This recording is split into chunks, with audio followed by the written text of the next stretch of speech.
Hey guys, welcome back to a very biased episode of Be Energized. This is going to be a continuation of my comparison between the Tesla Model Y and the waiting to be unveiled Nissan Ariya.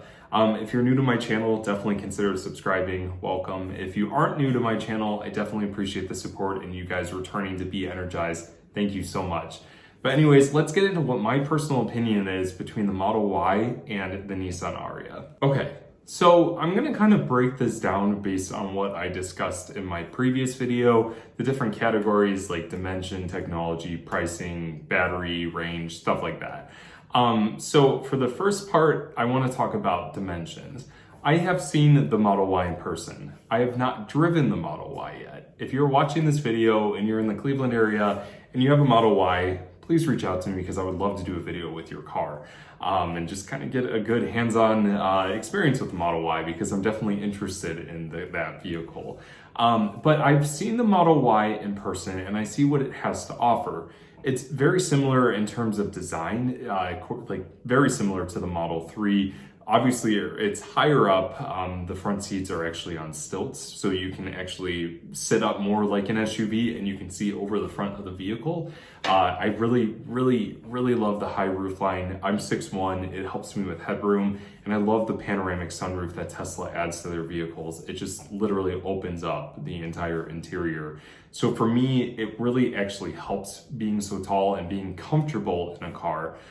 So I've had that experience with the Model Y. I love hatchbacks. I love the practicality with the 40-20-40 folding seats of the Model Y and just being able to, if I wanted to, go camping in one. Now, the Nissan Ariya, I'm kind of curious to see how big that vehicle is going to be. I personally am not the biggest fan in terms of design for Nissan. I can appreciate what they're doing with their vehicles and I can appreciate where they're going. Now, the Ariya is actually a different story. Seeing some of the sketches and some of the previews that Nissan has shown of the Ariya, it gets me excited to see what it's going to look like. I specifically love the front end with the boomerang styled headlights, with the LED accents. I think they're doing a really cool job with the unique styles. However, if it's the same size as like a Nissan Rogue, I'm not 100% sure if I'm going to be on board with the Ariya. I definitely need to see it in person. I need to experience what it's like. But that's just my personal opinion. I really can appreciate where Nissan is going with their designs, but just from the previous years and some of their other vehicles, I don't know. It's not as exciting to me as the Model Y is in terms of design. But dimension-wise, I definitely think it's going to be a good size for people who are looking for an all-electric crossover. It definitely looks a little boxier than the Model Y, so you should have a little bit more headroom in the back, and you should have some more cargo space too, potentially. I guess we'll have to see. But the Ariya, I really hope that they keep it similar to the concept, because if they can, it's going to be a very beautiful vehicle. Okay, so this is probably going to be one of my biggest opinions in a video. And I'm talking about Nissan's battery technology and the technology that they've implemented within their vehicles. Now I'm going to start off with the Nissan Leaf. And now those Nissan Leaf fans who are watching or drivers who are watching, I'm not going to bash the vehicle. I have a lot of friends who drive Nissan Leafs. They love them. I've sat in them. They're incredibly comfortable vehicles. But my biggest pet peeve about Nissan is the battery pack that they put in their vehicles. And those who do not know, Nissan for the Leaf has put air-cooled battery packs in their vehicles. And what's so bad about that is that they're relying on the external air temperature to heat and cool the battery pack, which is not very good because what if you live in a hot climate? Obviously your battery pack is going to be hot literally all the time. So what that means is that it could impact your fast charging time, it could impact your battery degradation, the lifespan of the battery. There's a lot of issues that come with having an air-cooled battery pack. So I'm really hoping that Nissan with the Ariya learned their lesson regarding these air-cooled battery packs and implemented some type of thermal management system similar to like the Tesla Model Y or a lot of other electric vehicles that are coming out, where the battery pack is heated and cooled by some type of liquid that helps with longevity, lifespan, as well as driving range and a lot of other good characteristics that come with battery technology like that. So I'm hoping, like literally praying that Nissan learned their lesson, because I think if they haven't, it's going to turn a lot of people off from the Ariya. And right now, we can't have that. We definitely need a lot more people interested in electric vehicles so we could help reduce pollution and, kind of keep our planet clean. So I'm really, really hoping that Nissan does not do that with this vehicle. But that's bound to be seen. But like I said, I'm not bashing the Nissan Leaf. I just have always personally been kind of slightly annoyed that Nissan used thermal or air-cooled battery packs, because right now the technology's there, why not use it? So I'm really, really hoping they learn their lesson. Okay, another pet peeve of mine, and a lot of people who are probably watching this is like, wow, he's really complaining. But these are just a lot of realistic things that I have thought about being an EV enthusiast. So my biggest concern with the Nissan Ariya is just the charging standards that Nissan has implemented on their vehicles in the past. I guess I could say the only electric vehicle here in the United States from Nissan is the Nissan Leaf, and they use the CHAdeMO standard. So if you don't know what the CHAdeMO standard is, it is a standard that's mostly found in Asian countries, specifically Japan.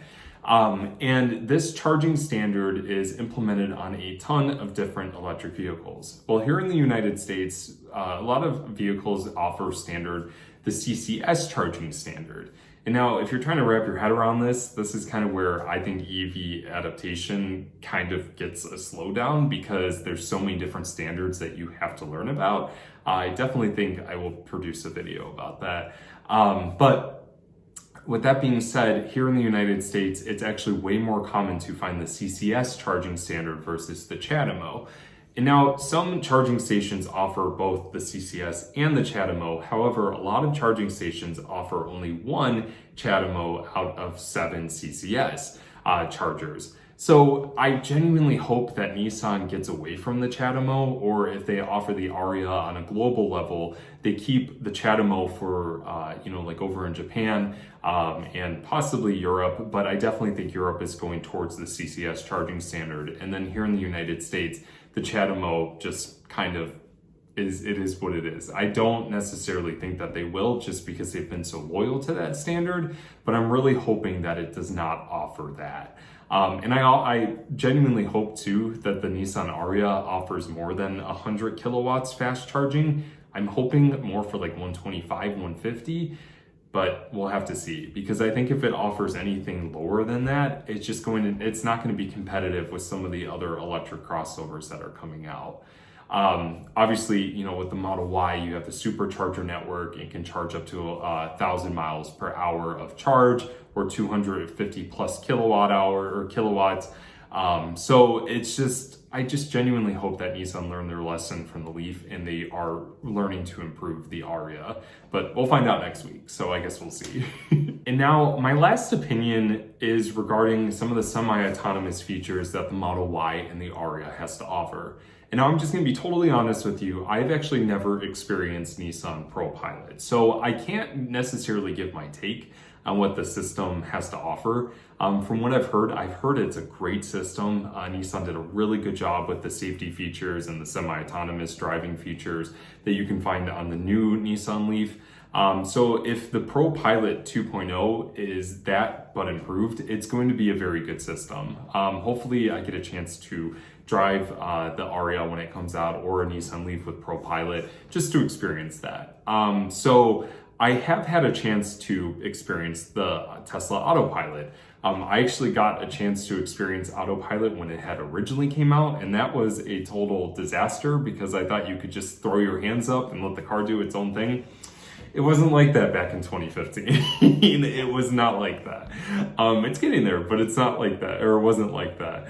But I have had a chance to experience the Tesla Autopilot specifically about a week and a half ago, where I got to drive a Model 3. And the Tesla Autopilot system is constantly growing. They're constantly adding new features from over-the-air software updates, which that makes me want to say, I really hope the Ariya has over-the-air software updates so it can continue improving, because it's literally a computer on wheels. So fingers crossed.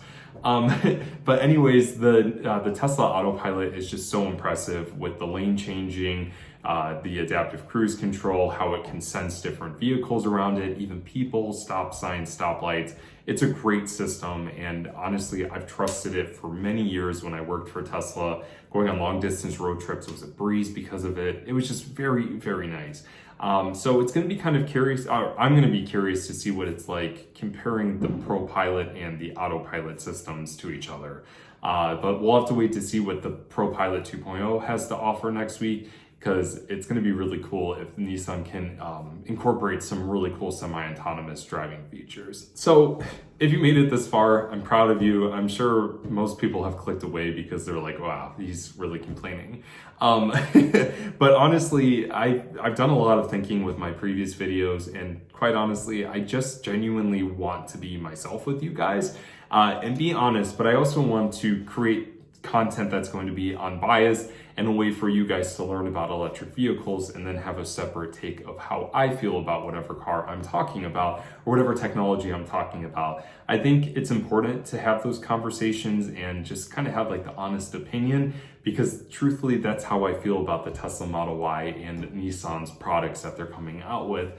But I do appreciate you guys listening to this. I'm just who I am. But anyways, like I mentioned earlier, if you're new to this channel, definitely consider hitting that subscribe button. Appreciate all the new subscribers. It helps me get to my goals. And if you're not, thank you guys for supporting Be Energized. I really, really appreciate you guys returning. But anyways, thank you guys. I'd be curious to know what you guys think about the Model Y and the Nissan Ariya, specifically that battery technology. I'm sorry, Nissan Leaf owners, it's just my opinion. But let's start a conversation, and let's see where it takes us. Anyways, stay safe, guys. Take care and make every single day electrifying. See you guys.